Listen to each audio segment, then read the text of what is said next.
The recent release of the biopic Bob Marley One Love just hit the cinema. Let's talk about it. Don't let them fool you. It's a hit. Oh, no. Reggae is the people music.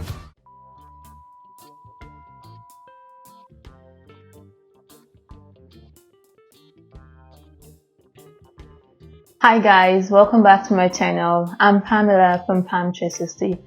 This is the second episode of Sip and a Movie Review, where we're going to be having interesting conversations about interesting movies around the world while sipping on something awesome. Today we're going to be talking about the movie Bob Marley One Love. The biopic is centered around the iconic musical legend Bob Marley and the years surrounding his life prior to his untimely death. The movie talks about the life of Bob Marley, being a child born of mixed heritage. His father was European, mother Jamaican. He was from a humble background, started from ground zero, grew up in 9 Mile and then Trench Town, Kingsley, Jamaica. Never being accepted by his father, he found solace in the arms of elderly people in the society who he felt could give him the spiritual guidance he needed. These were rastafarians. And he found solace in the Rastafari religion. So Bob Marley's life was centered around an era in Jamaica where there were political turmoils and rivalries. He found his way to speak to the people, to be the voice of the people through his music. People thought of him as a political, spiritual activist. He called himself a spiritual revolutionary. He was able to use reggae music to bring peace to his people. It made the people feel seen, feel heard, feel united, feel like they were connected to the greater cause of peace. To be able to feel the passion through the music was very important, and with every political activist comes the threats. He narrowly escaped an attempted assassination on his life, where he was shot on the arm and chest, but he survived. His wife, Ritamarley, was shot on the head, but survived due to the low impact the bullet had on her because of her thick dreadlocks. #love to the world. He was forced to flee Jamaica with his family. His family went to America while Bob Marley and his crew went to Europe. He continued to make music and toured around Europe and Africa. He was diagnosed with skin cancer, where he was advised to cut off his toe, after which he then went back to Jamaica for a peace tour called One Love. He was able to spread his music in Jamaica and around the world. Bob Marley died at the age of 36 to skin cancer in 1981. In the years surrounding the timeline of this Bob Marley's biopic, we see him battling with the trauma he had lived with from childhood. His father not accepting him as his son. He grew up not feeling wanted or loved by his father. He grew up wanting to fight for the people, wanted to be the voice of the people, and he did that through his music. He found solace in his wife, Ritamarley. We see them as teenagers, being lovers, growing up together and making music together. There were key moments within the movie I want to highlight. 1. The attempted assassination of Bob Marley and his crew was a wake-up call that left him wondering how safe he and his family were in Jamaica. 2. Ritamarley getting shot in the head but survived because of her thick dreadlocks. Again, #love to the world. Number 3. Bob Marley showing up for the Smile Jamaica concert 2 days after a failed attempted assassination on him. Talk about bravery. Wow. Number 4. Ritamarley leaving the hospital before she was discharged to show support to her husband Bob Marley in the concert few days after she was shot. Talk about love and bravery. Number 5. a light bulb moment on how Bob Marley named his album Exodus. Number 6. Bob Marley's hair being washed by ritamarley. So what I got from this scene was a wife giving her husband the emotional support he needed at a time when he would have just been diagnosed with cancer. Being present emotionally and giving him the support he needed by her physical presence. Number 7. Bob Marley facing his fears, coming back to Jamaica for the peace concert years after he had fled Jamaica due to safety issues. Number 8. Bob Marley's passing and the impact it left on the world till date. Now let's talk about the amazing cast. Bob Marley, played by Kingsley Ben-Adir. He was able to portray Bob Marley's real-life experiences through the biopic, and he did a good job in expressing the patois language and accent that comes with it. And then we have ritamarley, played by Lashana Lynch. She was very good with the patois language and accent as well. If you have watched The Woman King, you would also see Lashana infuse the African culture and wear the West African accent with pride. Nothing short of extraordinary. She also did a good job with playing ritamarley as well, coming through with the patois accent. Both Kingsley Ben-Adir and Lashana Lynch have origins from the islands, but they are British.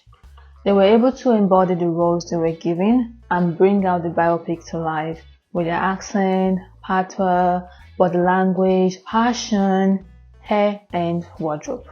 Okay. So I just wanted to say, what lace? What lace?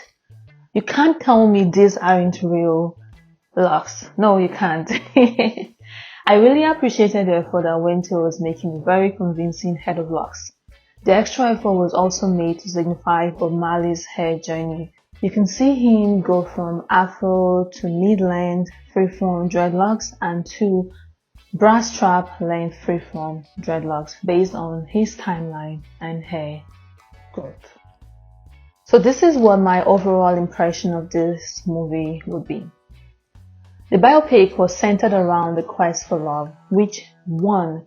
Bob Marley wanted from his father, 2. from his wife Rita Marley, 3. the love that he had for the people and peace, and to one day return to Africa. Number 4. the love he had for God, or as Rastafarians refer to as Jah. Number 5. the love he had for himself. So you would see songs like Redemption Song, Won't You Help to Sing, the Song of Freedom, 'cause all I ever have, Redemption Song, coming from the fact that he mentally freed himself from slavery, from carrying on the trauma associated with his attempted assassination. He decided to free himself mentally and forgive those who tried to kill him, his family and crew members. That was the only way he could move forward spiritually, mentally, and otherwise. And then the song, No woman, no cry. No woman, no cry. Which actually doesn't mean you don't cry if you have no woman, but it means women don't cry. In the biopic, we saw this referenced from almost losing his wife to gunshot, and also the fight Bob Marley had with his wife about other men in her life. Bob Marley was a jealous lover and didn't take lightly to Rita Marley having extramarital affairs, but a quick research on Google showed that they both had kids from other partners outside of wedlock. He also sang One Love, and this was him saying, One love, thank God and praise God. And those who acknowledge God in their lives would know that God is love. And this love would also spread amongst the people. Love for the people, love for humanity, love for peace, love for tranquility, love for unionized government. He was able to bring together governments who were at disparity through his music. The movie was amazing. I feel just the same way his life was cut short by cancer. He had lots of dreams, aspirations, and experiences to live, but couldn't because cancer happened. The movie also was cut short, leaving me wanting more, asking myself, so what happened next? What happened? All of the promises, aspirations that he would have had for his life was cut short. Wherever he is right now, I hope he knows that he changed the world with his music. His music will continue to move people, move souls. We would continue to talk about a time in history where he was alive and also talk about the impact that he left in the world. Fun fact, so I'm Nigerian and we also listened to Bob Marley growing up. In the 90s, I was too young to understand the music and its origin, but it always put a smile on my face. So we used to call regular box braids Bob Marley and dreadlocks Dada. So let's say you go into a salon and you wanted to get regular box braids, you would be asked by the hairdresser, "What thing you want make today for your hair?" And then you would reply by saying, "I want make Bob Marley," which obviously is considered box braid. Fun times. That was a long time ago. I'm Nigerian. Of course, we name hairstyles based on certain celebrities. We have Bob Marley, Rihanna, Alicia Keys. Oh, I digress, okay. The movie is a must watch. I would encourage everyone to go see it. For one, the knowledge. Get educated about the time in history, what shaped Bob Marley towards becoming the icon he is. Number two, for the music. It hits different when you know the thought process that went towards making his music. Number three, his legacy. He left a legacy that his future generation continue to uphold till date. Thanks for watching. In the comment section below, if you have seen this movie, what do you think about it? I want to hear your opinion down below. And if you haven't seen it, I hope you watch it. I feel it's a good watch. Let us know about your experience. Thank you for sticking with me so far. My name is Pamela. If you love this video and want to see more content like this, please like, share, subscribe so you don't miss out on the next video. Until next time, cheers. Thanks for watching.